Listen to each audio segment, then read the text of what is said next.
Boa noite, gente. Deus te abençoe. Como estão? Meu nome é Marlúcia Cirilo e nós estamos aqui no canal Bom Viver. E nesta noite eu quero deixar para você aqui uma porção da Palavra de Deus que se encontra lá no livro de Hebreus. Olha, quero falar para você, assim, em rápidas palavras, sobre o capítulo 11 de Hebreus, que fala sobre os heróis da fé, né? Homens e mulheres que, assim, depositaram no altar de Deus a sua vida. E alguns conseguiram, né, ver assim ainda em vida as promessas do Senhor, aquilo que Ele tinha colocado em oração diante de Deus, e outros não, mas permaneceram firmes na jornada, firmes na fé. Então, quero deixar para você essa orientação. Amanhã, logo cedo, leia capítulo 11 de Hebreus, que eu sei que Deus vai falar grandemente ao seu coração. E o versículo que eu vou te deixar nesta noite é do capítulo 12, que continua esta explicação, né, em referente ao capítulo 11. Então, eu vou deixar 2 versículos do capítulo 12 de Hebreus. Preste atenção, tá certo? Nesta madrugada, né, quase madrugada, que a gente ainda vai dormir, e antes de dormir, que a paz de Deus, que excede todo o entendimento, venha ao seu coração e essa palavra fale poderosamente ao seu coração. Capítulo 12 de Hebreus, né? Depois dessa fala toda, desses relatos dos heróis da fé, aí o que é que está escrito aqui, ó? Perseverança no meio das provações, segundo o exemplo de Cristo.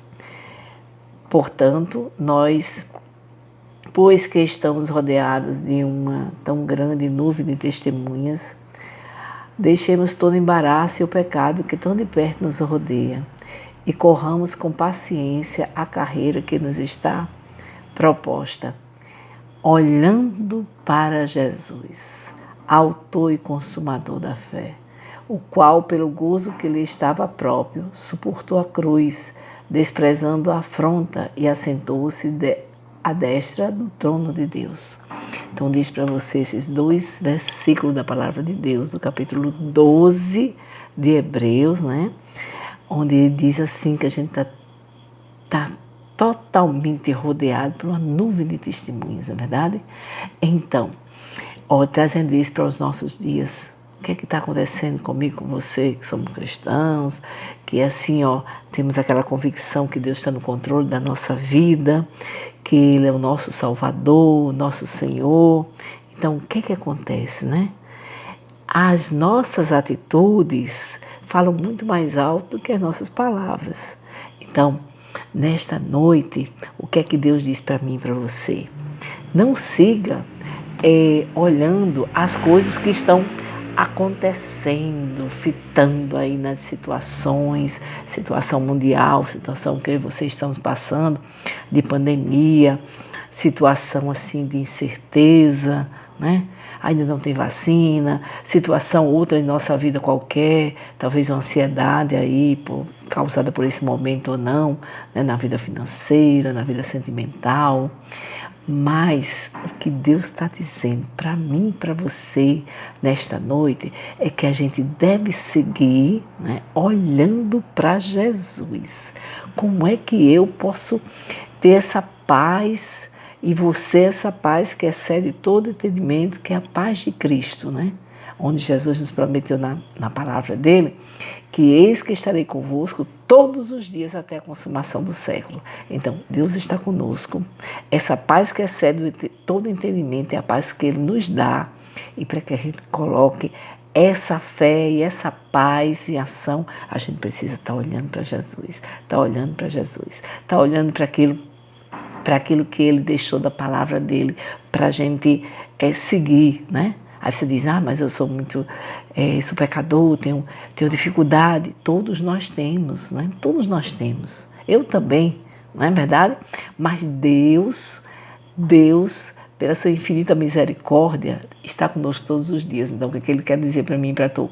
É que a gente precisa ter essa vida no altar, pedir a Deus cada dia, Senhor, renova minha fé, renova minha força, como esses heróis da fé que tem contido aqui no livro de Hebreus, no capítulo 11, que eu possa estar firme diante de qualquer situação, na tempestade, se estiver vendo acontecer aquilo que o seu coração almeja, se a situação for diferente, mas você está firme, dizendo, ó, Deus está comigo, Deus está comigo, Deus está no controle de todas as coisas, não cai uma folha se Ele não permitir, então quero permanecer firme na rocha, em nome de Jesus, e para isso, entregando a vida a Jesus e seguindo, como bem diz a palavra de Deus aqui em Hebreus no capítulo 12, olhando para Jesus, autor e consumador da nossa fé, né?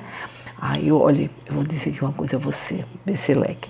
Às vezes, quando amanhece o dia, aí vem, né? Aí amanhece o dia, abre o olho, olha aí o milagre. Primeiro milagre da vida, nós acordamos. E se você acordou, meu amigo, e eu também, com certeza Deus tem um projeto maravilhoso nesse dia para mim e para você.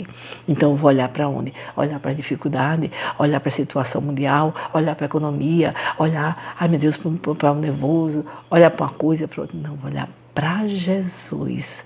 Então olhar para Jesus, pedir a Ele a direção certa, né? Olhar para a palavra de Deus. O que é que diz a palavra de Deus? Por isso que eu estou dizendo a você, recomendo a você ler o capítulo 11, que fala sobre a fé, né? E olhar sobre os relatos dos heróis da fé, e depois o 12, que vai continuando essa fala maravilhosa, essa explicação, e onde a gente vê essa graça de Deus nos dizendo para cada amanhecer, olhando para Jesus, autor e consumador da nossa fé. Então, que a sua fé se fortaleça, que, como bem diz a palavra, é aquela certeza, né, que a gente tem daquelas coisas que a gente espera. Aí, como é que eu tenho essa certeza? Eu já tenho essa certeza quando eu já entendo que Deus está no controle da minha vida. Então, se for sim ou se for não, a resposta de Deus é bênção para mim, é bênção para você, tá certo? É certeza absoluta que é bênção, porque vem do trono da graça, daquele que nos ama incondicionalmente. Então é bênção. Então essa fé. Você não está vendo, ainda momentaneamente, né? A resposta de Deus, mas aí você já fica, ó, firme na rocha, sentindo a presença do Senhor e agradecendo, alegre em Deus. E olhando para Jesus, tenha uma terça-feira ricamente abençoada por Deus. Deus te abençoe e te guarde. Na paz de Cristo, olhando para Jesus, autor e consumador da nossa fé. Amém? Deus te abençoe. Fica na paz.